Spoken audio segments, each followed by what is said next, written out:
Si Janet. Jennifer nga eh. Janet nga eh. Jennifer! Ano ba yan?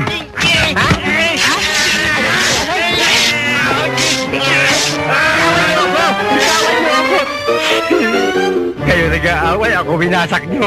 Sorry, Ochong. Sorry, Ochong. Ano sorry? Nasasaktan ako. Ano ba yung pinag-uusapan nyo? Eh, si ano ho, si Janet.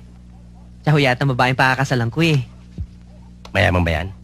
Hindi ko po alam eh. Abay, siguruhin mo kung mayaman yan. Kung hindi ka kikita ng milyon sa pagtatrabaho, sa pag-aasawa, kailangan maging milyonaryo ka. Hindi na uso hero ngayon. Ang ginagamit ngayon, utak, hindi puso. Yun sa'yo.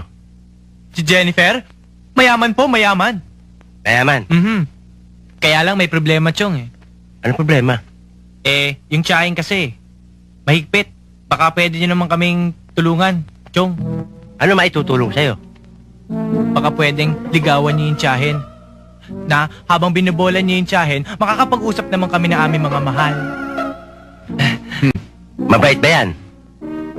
Mayaman! Maganda ba yan? Nako! Ubod ng yaman. Sexy ba yan? Nako! Sobrang yaman. Aba, ha? Yan ang hinaharap ko sa isang babae. Ha? Nasa kanya pala lahat. Nako, ikaw?